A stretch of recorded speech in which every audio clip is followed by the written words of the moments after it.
Assalomu alaykum azizlar. Yana bir tongni ko'rishga musharraf qilgan Alloh taologa cheksiz hamd sanolar bo'lsin.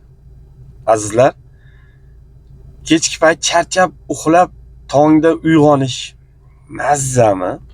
Mazza. Qarang qandoq bizni yaratib qo'ygan. Subhanalloh, subhanalloh, mashalloh. Tunda uxlaysiz, hech nimani sezmaysiz. Uyqu o'lik bilan teng deydi-yu. Ertalab tongda uyg'onasiz. Bu mo'jizami? Mazza qilib choy ichib o'tiribsizmi? Ya mazza qilib biron bir sevimli mashg'ulot bilan bandmisiz? Juda yaxshi. Mana mazza qilib video qilyapman sizlarga ko'rsatish uchun. Azizlar, hammani o'zini sevimli mashg'uloti bo'ladi-da. Meni sevimli mashg'ulotim mana shu. Sizga bir ikki og'iz salom yo'llab, qanaqadir bir ko'nglingizga ozgina iliqlik olib kira olsam, bo'ldi. Shuni o'ziga men mazza qilaman mana. Hani bir video tarqab ketuvdi, ko'pkari nima o'zi bu? Buni foydasi nima desa, buni hech qanday foydasi yo'q. Bu bir nosi kayfida kayf deydi-yu, xuddi o'shanday. Bu ham bir kayf, hamma o'zicha mazza qiladi. Endi gap nimada? Sarlavhada ko'rdingiz. Osmonda uchganlar qamoqqa uchadimi deb nomlab qo'ydik. Endi bilasizmi, men bitta gap eshitganman. Har bitta mazzani keyin jazzasi bo'ladi, jazosi ham bo'ladi degan bir gap eshitganman. Oldin mazza, keyin jazza. Nima mazza bo'lmasin bu dunyoda, endi shu odam rohatlanadigan bir narsa bo'lsa, o'shani albatta jazosi bo'ladi. Lekin buni hamma ham bilavermaydi.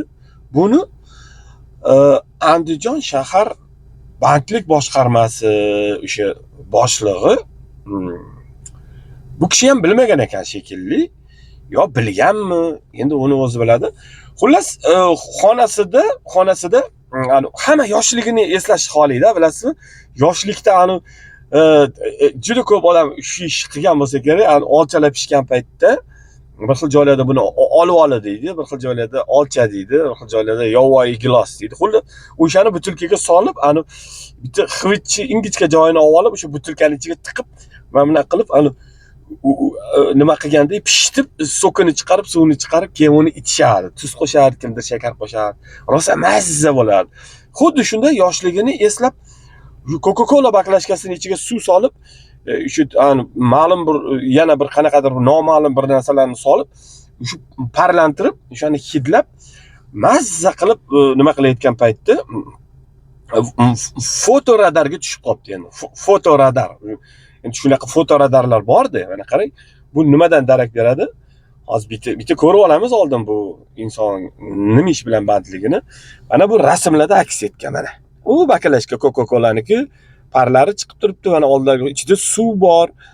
Mana shu xullas shu o'yin bilan band bo'lib, bandlikni ta'minlaydigan inson mana shunaqa band bo'lib turgan paytda bexosda mana shu qo'lga tushib qoldilar. Endi bu qo'lga, bu qopqonga kim tushirgan bu kishini? Qanaqa qilib tushib qolganlar? Endi bu yo'q ham bizga qorong'i. Bizga ma'lum bo'lgan, yorug' bo'lgan tomoni shundaki, juda bir mas'uliyatli lavozimda o'tirgan kishi endi yoshligini eslab, nima deydi, bakalashkaga suv solib o'ynab o'tirishi bu menimcha yaxshi ish emas.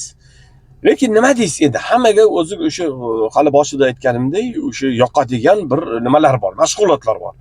Shu mashg'ulotni bu inson значит yoqtirar ekanlar. Ha endi shunga shuncha vahomanmi, bir eslagandir deysiz. Yo'q. Bu insonni bu eslashlarini ko'rib, hamma o'zini yoshligini eslashga tushib ketsa nima bo'ladi, tasavvur qilasizmi? Misol uchun bakalashkaga shu nima solib, noma'lum bir suyuqliklarnimi, bir narsalarni solib, qanaqadir tutunlar chiqarib, bakalashka bilan o'ynab o'tirsa.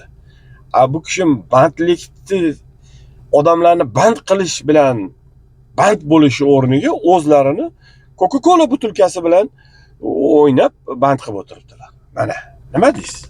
Mana shular qilib ham odamlar o'z-o'zini band qilsa bo'ladi degan ma'nodami endi, bilmadim. Ishqilib, yana bir tomoni o'ylab qolasiz, bu to'qlikka sho'xlikmi deyman, yoki bir bekorchilikmi? Oxir oqibat nima bo'ldi mana? O'yindan o'q chiqdi, saqichdan o'shak chiqdi.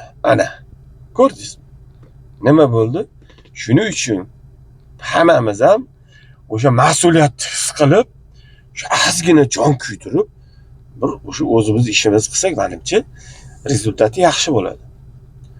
Endi bunaqa o'yinlanish oqibati nimalarga olib kelishi mana ma'lum bo'ldi qoldi. Demak, ko'p shunaqa nimalar mas'uliyatli joylarda o'tirgan insonlar albatta o'ylab ish ko'rish kerak. Hani Ivan Vasilyevich kasbini o'zgartiradi degan kino bor, juda hamma yaxshi ko'radigan kino. Men ham juda yaxshi ko'raman. Pashti 1000 marta ko'rgan bo'lsam kerak. Ana bir apparatni o'zga zamonlarga o'tib qoladigan apparatni injener Timofeyev sinab o'tirganda, keling hozir tekshirib ko'ramiz deganda, Ivan Vasilyevich kiradi, aytadi: "O'ylab ish ko'ring, o'rtoq Timofeyev. Bunaqa apparatlarni sinab ko'rishdan oldin tegishli joydan ruxsat olishingiz kerak" deydi. Shunaqa joyi bor. Bunaqa o'yinchoqlarni o'ynashdan oldin tegishli joydan ruxsat olish kerak. To'g'rimi? To'g'ri emasmi azizlar? Nima deysiz? Shunaqa o'yinlarni oqibati nimalarga olib kelishi mumkin? Albatta, fikrlaringizni kommentariyalarda kutamiz. Chunki ko'pchilikdan ko'p fikr chiqadi. Ko'p fikrning ichida yaxshi-yaxshilari bo'ladi. O'shalarni ko'rib, kimdir o'rnak olishi mumkin. Kimdir shu ishlarni qilmoqchi bo'lib rejalashtirib yurgan bo'lsa, bu rejalardan voz kechishi mumkin. Xullas, ona O'zbekistonimizda tinchlik, xotirjamlik, yaxshiliklar ko'p bo'lishiga ozgina hissamizni qo'shamiz. Shu jumladan o'sha yomonliklar kamayishiga ham hissamizni qo'shgan bo'lamiz. Kommentariya, layklarni bang'illatamiz.